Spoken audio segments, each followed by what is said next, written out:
ठोकरों के कारण संसार पर हाय। And he said, such things must और फिर वो कहता है कि ठोकरों का लगना अवश्य है। come. It is inevitable. और ये वैसी बात है जिसे हम जो नहीं होगी, या ये ऐसी बात है कि जो कभी नहीं होगी, ऐसी वाली बात नहीं है, ये होगी ही। But woe to the man through whom they come.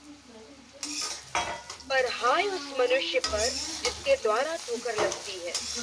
Things that cause one to stumble or one to make sin will eventually inevitably happen. और ये होता ही है, या ये बात होती है, यह अवश्य ही है कि ये लोग पाप करेंगे। ऐसा होगा कि लोग पाप करें या लोगों को ठोकर लगे।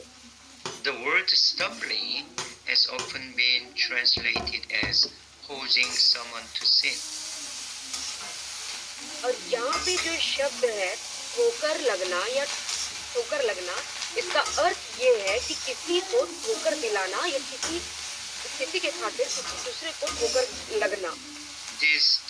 The word in Greek is skandal, I already said. और इसी का जो यूनानी शब्द है वो स्कैंडलोन, जिसको मैं आपको पहले ही बता चुका हूँ। This refers an act that causes one to lose faith or turn away from God. और यह इस बात को बताता है, ये ऐसा कार्य है जिसके द्वारा एक व्यक्ति अपने विश्वास को खो देता है या परमेश्वर से वो दूर चला जाता है, उसके विरोध हो जाता है, या परमेश्वर से वो परे हो जाता है। God's desire is His people remain holy and perfect and good relationship with God all the time. परमेश्वर की इच्छा ये है कि परमेश्वर के लोग अच्छे रहे, पवित्र रहे और हमेशा या हर समय परमेश्वर के साथ अच्छे रिश्ते में रहे। However, there is a being that hates and hinders God's word. लेकिन एक ऐसा जीव है या एक ऐसा प्राणी है जो परमेश्वर के वचनों को या परमेश्वर की बातों से वो चिढ़ता है और उसके वो विरोध में है। Let's go to the chapter 16 of Matthew. आइए हम मत्ती के अध्याय 16 में चले। Peter confessed the truth that Jesus is Messiah and Son of God. यहाँ पर पतरस इस सत्य का अंगीकार करता है कि यीशु ही मसीह है और वही परमेश्वर, जीवते परमेश्वर का पुत्र है। Peter was praised by Jesus because of this confession. और इस अंगीकार के कारण यीशु ने पतरस की प्रशंसा की। And after Jesus said, he warned his disciples not to tell anyone that he was the Christ. और उसके बाद वह अपने चेलों को ऐसे चिताता है कि किसी से ना कहना कि मैं मसीह हूँ। Verse 21, from that time on, Jesus began to explain to his disciples that he must go to the Jerusalem and suffer many things at the hands of elders, chief priests, and teachers of the law, and that he must be killed, and on the third day be raised to life. उसके बाद पद 21, उस समय से यीशु अपने चेलों को बताने लगा, अवश्य है कि मैं यरूशलेम को जाऊं और पुरनियों और प्रधान याजकों और शास्त्रियों के हाथ से बहुत दुख उठाऊं और मार डाला जाऊं और तीसरे दिन जी उठूं। Verse 22, Peter took him aside and began to rebuke Jesus. Never, Lord.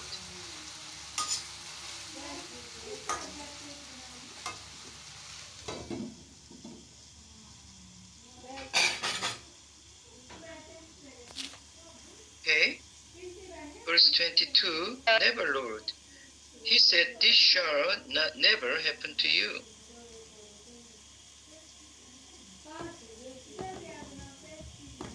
And then, verse 23, Jesus turned and said to Peter, get behind me, Satan. are a stumbling block to me. You do not have in mind the things of God, but the things of man. तू मेरे लिए ठोकर का कारण है, क्योंकि तू परमेश्वर की बातों पर नहीं, परंतु मनुष्यों की बातों पर मन लगाता है. Here, Jesus said that Jesus uses the same word, stumbling block, that is scandalon. और यहाँ पर यीशु इसी शब्द का प्रयोग कर रहे हैं, स्कैंडलॉन, जिसका अर्थ है ठोकर लगाना या ठोकर दिलाना. This Peter saying is actually the work of Satan. और वास्तव में ये जो पतरस यहाँ पे कह रहा है, ये पतरस का कथन, ये शैतान का काम है. Jesus said Peter's words and reaction were causing Jesus to stumble. यहाँ पे यीशु कह रहे हैं कि पतरस की जो प्रतिक्रिया है या पतरस के जो शब्द हैं, वो यीशु की ठोकर का कारण है या यीशु को ठोकर दिला रहे हैं. That is the preventing and opposing Jesus from the fulfilling of God's will. इसका अर्थ ये है कि परमेश्वर की इच्छा को पूरी करने से यीशु को रोकना. Peter was not thinking about God's work, but was interested, filled by the thoughts of man, human affairs. पतरस परमेश्वर के कार्य को नहीं सोच रहा था, परंतु मनुष्य की सोच से ही उसकी सारी सोच भरी हुई थी. Yeah, so we should admit there is a resistance in the community of Jesus, moving toward becoming a community that follows Jesus, humbles itself, and boasts of the cross. There is resistance for this community. इसलिए हमें इस बात को भी मान लेना है कि यीशु के समाज के प्रति ये रोकने वाली बात आती है. ये यीशु का समाज जो अपने आप को नम्र करके परमेश्वर का नया समाज, अपने आप को नम्र करके परमेश्वर का नया समाज, उसके चेले और उसके ही अनुसरण करने के लिए या उसके अनुसार ही पालन करने के लिए जो चाहते हैं या वैसा ही करना चाहते हैं, उनके लिए ऐसी रुकावटें या ठोकर वाली बातें होती हैं. Their thinking is still stuck to the Babylonian system, and they do not desire the cross and wish to make the church like Babylon as well. और ये वे लोग हैं जिनकी मानसिकता या जिनकी सोच ये बाबुल की प्रणाली या बेबीलोन के तरीके से भरी हुई है और ये उसमें ही अटके हुए हैं या उसमें ही पाए जाते हैं और ये वही सोचते हैं और ये कलीसिया में भी या चर्च में भी उसी को ही बनाना चाहते हैं, बाबुल के तरीके के जैसे ये बनाना चाहते हैं, ना कि परमेश्वर के राज्य के अनुसार. If the church becomes the Babylon, God's dream will not be fulfilled. और यदि कलीसिया बाबुल बन जाए या कलीसिया बेबीलोन बन जाए तो फिर परमेश्वर जो देखना चाहता है या परमेश्वर का स्वप्न कभी पूरा नहीं होगा. If the church is made like world and accepts the worldly system, then those who wish to follow Jesus are turned into members of Babylon. और यदि कलीसिया या चर्च संसार की तरह बन जाए या वो बाबुल की प्रणाली, बाबुल की पद्धति, उसकी तौर तरीका का ही पालन करे, तब फिर लोग वो यीशु के चेले ना बनके वो इसी बाबुल की प्रणाली का ही वो पालन करते हुए रह जाएंगे और इसी तरह से ये कलीसिया हो जाएगी. It will bring God's great anger. और ये परमेश्वर का महाक्रोध या महाकोप को लेके आएगा या परमेश्वर अति क्रोधित हो जाएगा. So we must learn from Jesus and learn his value system to build the heavenly community.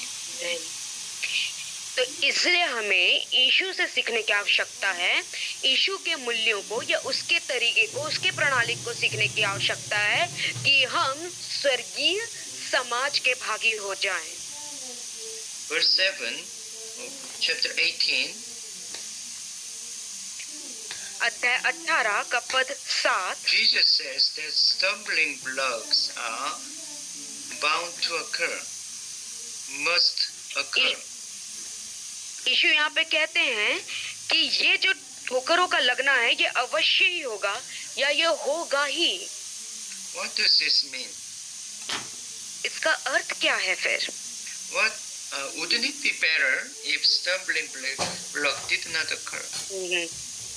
और क्या ये बेहतर या क्या ये अच्छा नहीं होगा यदि ठोकर लगाने वाली बात ही ना हो या रुकावट वाली बात ही ना हो, रोकने वाली बात ही ना हो? So let's think about the story of Judas Iscariot in relation to this message. तो इस संदेश को जोड़ते हुए या इस संदेश के आधार पे हम यहूदा इस्करियोती के कहानी को हम सोचें। Without Judas Iscariot, Jesus could not have achieved the victory of the cross. बिना यहूदा इस्करियोती के यीशु क्रूस के जय को नहीं प्राप्त कर सकता था। This is not the meaning. It is not God who caused. It is God who caused Judas to sin. Pardon, Pastor? This word, without Judas Iscariot, Jesus could not have achieved the victory of the cross. Right? Yes. Okay. That is not the meaning. God caused Judas to sin.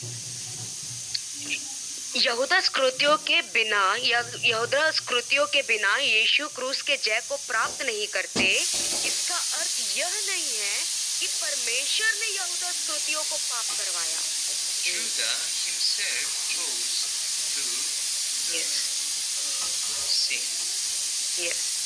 यहूदा इस्करियोती ने उसने अपने आप में यह चुनाव किया कि वो पाप करे या पाप करने का चुनाव उसका ही था।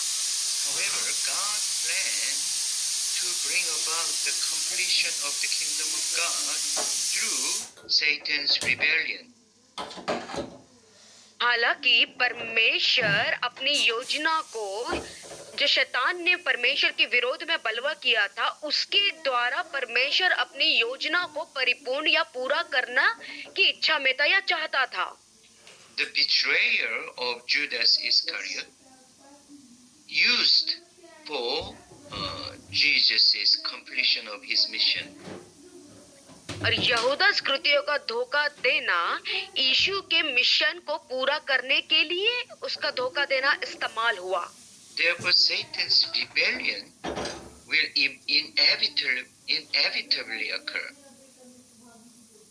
इसीलिए कि शैतान का विद्रोह या शैतान का बलवा करना अवश्य ही है या ये होगा ही। How does Satan's rebellion occur? किस प्रकार से या कैसे शैतान बलवा करता है या कैसे उसका विद्रोह होता है, वो किस प्रकार से विद्रोह करता है? It begins with the betrayal of God's election and grace. That means God's election and grace is coming first. परमेश्वर का चुनाव और अनुग्रह के विरोध में ये बलवा है या विरोध में वो रहता है या विद्रोह करता है। तो इसका अर्थ ये है कि परमेश्वर का चुनाव और परमेश्वर का अनुग्रह, चुनाव और अनुग्रह ये पहले आता है। The grace and God's election is given to Satan first.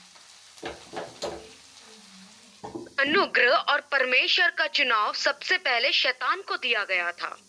But Satan misuses this privilege and rebellious to God. लेकिन शैतान ने इस सौभाग्य को या इस अवसर को उसने बर्बाद कर दिया या उसको उसने सही रूप से उपयोग नहीं किया और वह परमेश्वर के विरोध में बलवा किया या परमेश्वर का विद्रोह किया। Consider the Judas Iscariot. यहूदा इस्करियोती के बारे में सोचें, उसको ध्यान दें। Judas Iscariot was chosen by Jesus and received the grace from Jesus with the same as the other disciples. जिस प्रकार से दूसरे चेलों को चुना गया, ठीक उसी प्रकार से यीशु के द्वारा यहूदा इस्करियोती को भी चुना गया और उस पर भी अनुग्रह हुआ। But he could not overcome the temptation and chose the path of direct opposition to God, to Jesus. लेकिन जब उसको लुभाया गया, उस परीक्षा में वो जयवंत नहीं हुआ, उस पर जय नहीं पाया, परंतु उसने चुनाव किया कि वो परमेश्वर के तरीके का विद्रोह करे या परमेश्वर के से वो बलवा करे। Finally, he stood on the side that would bring destruction to Jesus.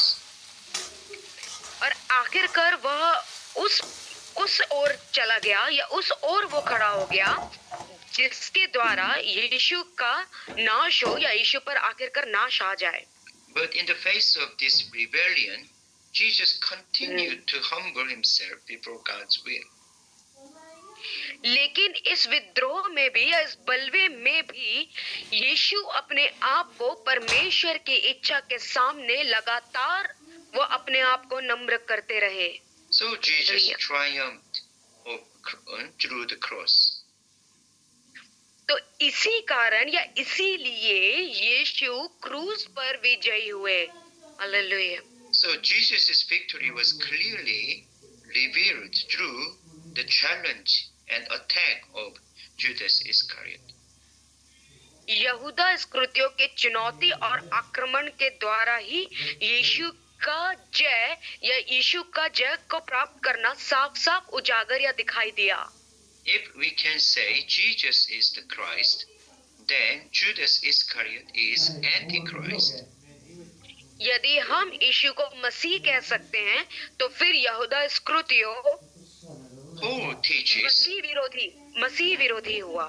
Okay. Apostle Paul teaches Antichrist will appear first when the end of the world comes. और प्रेरित पौलुस से सिखाते हैं कि जब इस संसार का अंत होगा या अंत का समय आएगा, तो सबसे पहले मसीह विरोधी उठ खड़ा होगा।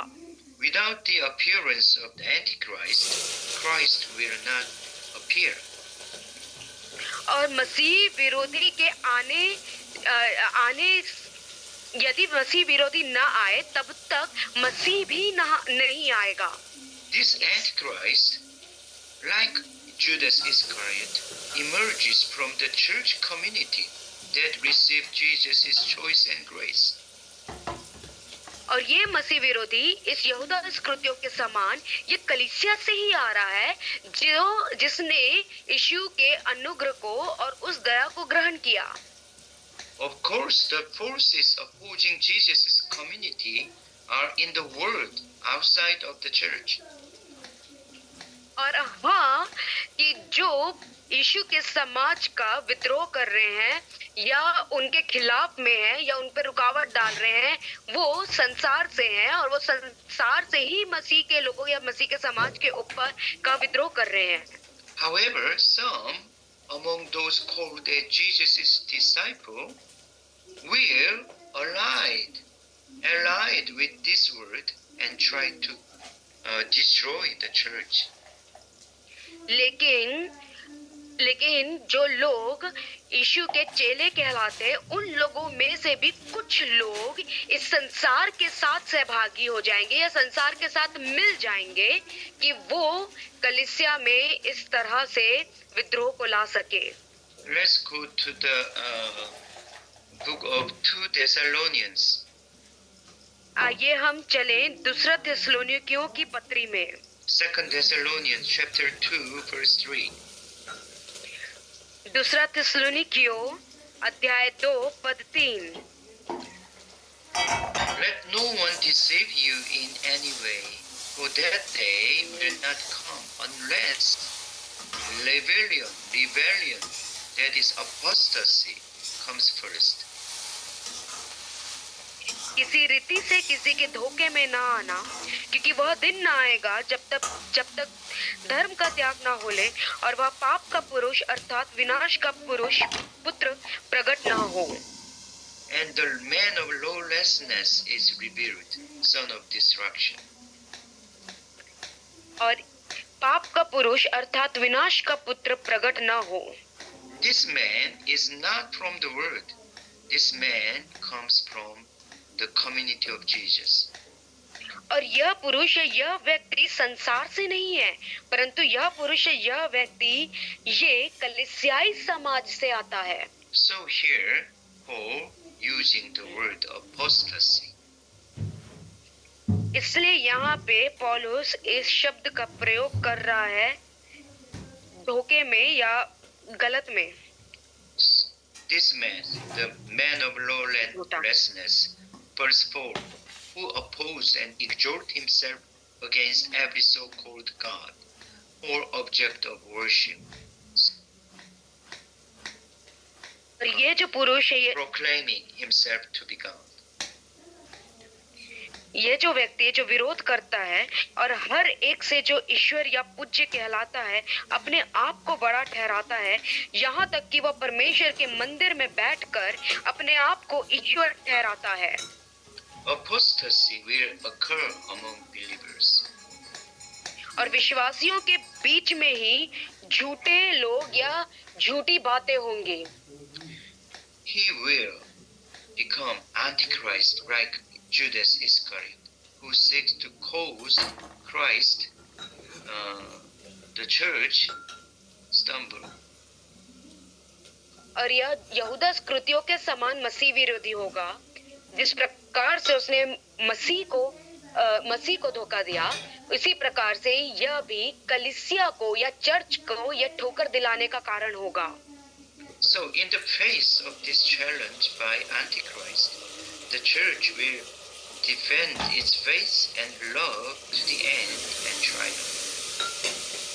तो इस मसीह विरोधी के चुनौती देने के समय में भी कलीसिया अंत तक अपने विश्वास को धरे रहेगी, अपने विश्वास को वो बताएगी और उस प्रेम को वो धरे रहेगी अंत तक, और वो इस प्रकार से जयवंत होगी।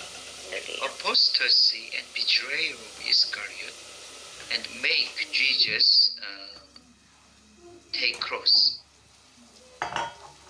और यहूदा इस्करियोती के कारण, उसके धोखा देने के कारण, उसके झूठे होने के कारण ही यीशु को क्रूस उठाना पड़ा या यीशु को क्रूस लेना पड़ा। But through this cross, Jesus achieved God's mission. लेकिन इस क्रूस के द्वारा यीशु ने परमेश्वर के मिशन को पूरा किया। Same things can be applied in the church. और यही बात कलीसिया में भी लागू हो सकती है। Some will betray the Jesus' lordship. कई लोग यीशु के प्रभुत्व को धोखा दे देंगे। Some will rebellious against God's plan. और कई परमेश्वर की योजना के विरोध में विद्रोह करेंगे या परमेश्वर की योजना के विरोध में बलवा करेंगे। They will side with the world. और वे संसार के साथ मिल जाएंगे। This Antichrist group will attack the church. और ये मसीह विरोधी समूह कलीसिया के ऊपर आक्रमण करेगा। But like Jesus, the church is overcome that attack and reveal God's glory to the world. लेकिन यीशु के समान ही कलीसिया भी इस आक्रमण में जयवंत होकर परमेश्वर की महिमा को प्रकट करेगी। So this challenge of evil will demonstrate that the church is a community absolutely different from Babylon. तो ये दुष्ट के द्वारा जो चुनौती होगी, उसके कारण बेबीलोन के प्रणाली को या बेबीलोन के तरीके को ये प्रदर्शित या दिखाया जाएगा कि कलीसिया वास्तव में अलग है इस बाबुल की प्रणाली या बाबुल के तरीके से। This is the plan. God, this is the victory of church God planned. और यही परमेश्वर की योजना जो उसने बनाई है, यही परमेश्वर की वो योजना है जिसे उसने बनाया है, जो है कलीसिया का जय या कलीसिया का जय को प्राप्त करना। So for this final the battle or conflict, and for this final victory, apostasy and the act of causing stumbling are bound to come. तो इस आखिरी युद्ध के लिए या इस आखिरी आखिरी जय के लिए ये झूठा या झूठी बातें आना या ठोकर लगाने वाली बातें आना या होना, ये अवश्य है कि ये होंगी ही या ये आएंगी ही। This is not something like fatalism or determinism.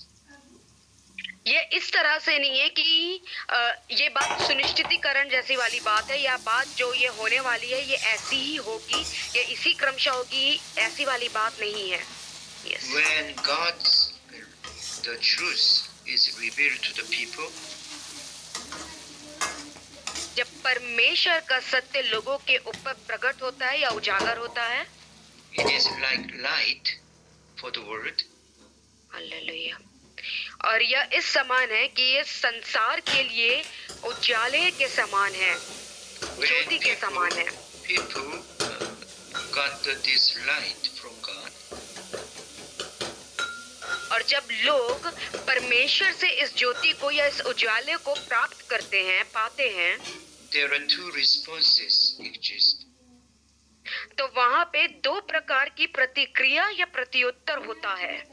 Who humbled himself and believed that right, कि किसने अपने आप को नम्र किया और उस ज्योति पर या उस उजियाले पर विश्वास किया। some people never give up his own thinking and reject that light.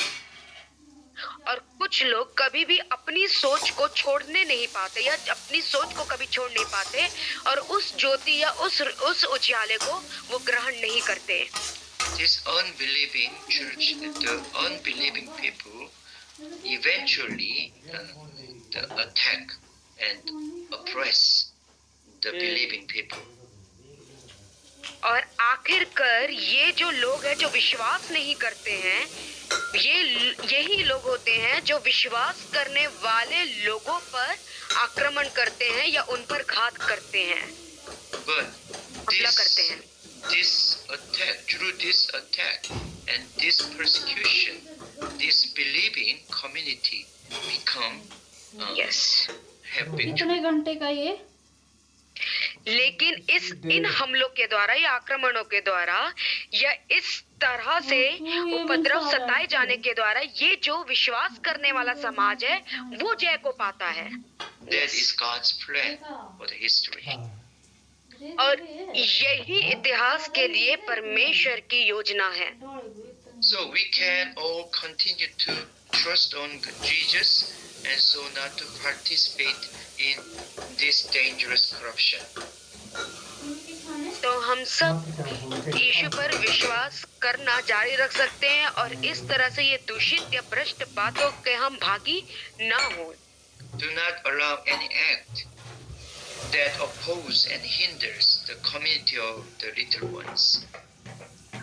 और ये जो छोटे बालकों के समान का जो समाज है, छोटे बालकों के समान समाज है, कोई भी ऐसा कार्य जो इन्हें रोकता है उसको आप ना लाएं या उसको आप जो है होने ना दें। The church community we now belong to is not perfect. और जिस कलीसियाई समाज में अभी हम हैं वह सिद्ध नहीं है। It has many sins and faults and weaknesses. उसमें बहुत से पाप हैं, बहुत से गिरावट है और बहुत से बीमारियां हैं। However, the church gathered in the name of Jesus is precious to God. लेकिन जो कलीसिया यीशु के नाम में इकट्ठी होती है वह परमेश्वर की आंखों में बहुमूल्य है। God will continually lead them into a holy and beautiful community. और परमेश्वर लगातार उनकी अगुवाई करेगा कि वे पवित्र और खूबसूरत समाज बनने में। Do not hinder or oppose the leading of the Holy Spirit. इसलिए आप पवित्र आत्मा की अगुवाई के विरोध ना करें या पवित्र आत्मा जैसे चला रहा है उसकी अगुवाई के विरोध में ना जाएं। If we continually obey the modeling of Jesus, we will see that community, beautiful और community. यदि हम और यदि हम लगातार यीशु के आदर्श को कि कैसा वो हमारे लिए आदर्श या नमूना है, उसी का ही हम अनुसरण करते रहे, उसी के अनुसार ही करते रहे, तो हम भी ऐसा समाज तब हम ये जीवंत समाज हो जाएंगे। God desires that we become the faithful people of new community where Jesus is King. और परमेश्वर की इच्छा ये है कि हम ये विश्वसनीय या विश्वास योग्य समाज के हम भागी हो, इसके सदस्य हो, जिसका राजा यीशु है। Look at verse 10. पद 10 को देखें। God regards the person who humbles himself to learn from Jesus and joins the community of disciples as very, very precious. और जो व्यक्ति अपने आप को नम्र करके यीशु से सीखने के लिए तैयार है, उस व्यक्ति को परमेश्वर बहुत बहुत ज्यादा बहुमूल्य रूप से गिनता है या बहुमूल्य जानता है।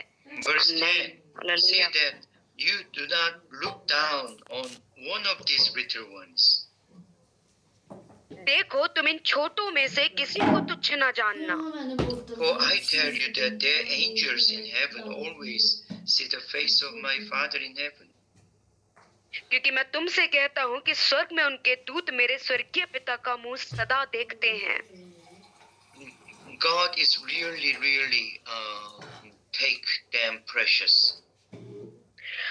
परमेश्वर वास्तव में या सच में उन्हें बहुत बहुत बहुमूल्य जानता है या बहुमूल्य देखता है। Deuteronomy says God protects Israel like apple of his eyes.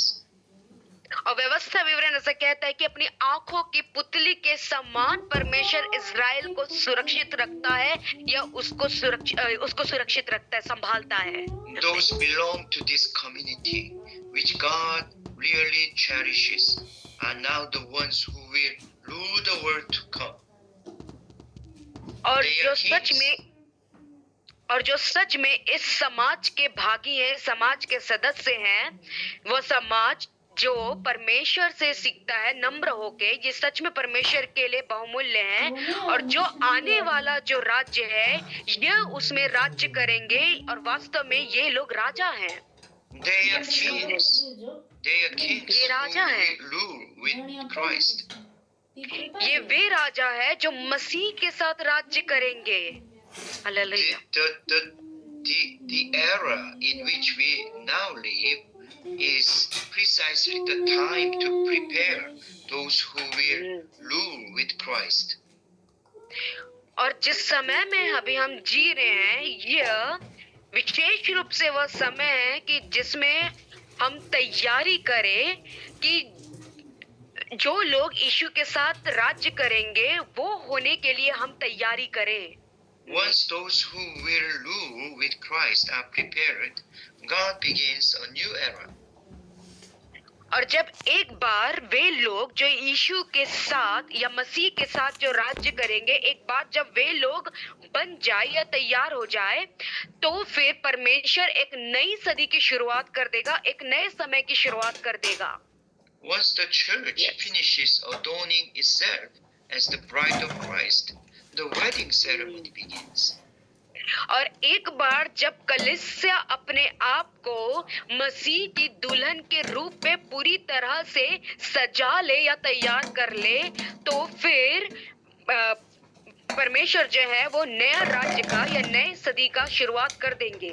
In this era, God's greatest concern is precisely to obtain those who will rule with Christ. और इस सदी में या इस दौर में या इस समय में परमेश्वर का ध्यान इसमें है, उनको तैयार करने के लिए जो राज्य करेंगे, उनको विशेष रूप से तैयार करने के लिए। So nothing is more important to God than His people.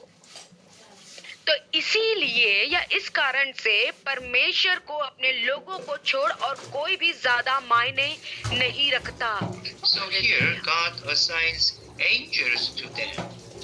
तो यहाँ पर परमेश्वर उनके लिए स्वर्गदूतों को नियुक्त करता है। This is much controversy regarding angels here. और जो स्वर्गदूत है इसके लिए बहुत सारी कंट्रोवर्सी है या बहुत सारी बातें हैं। But we do not need to think too much about what the Bible does not speak in detail.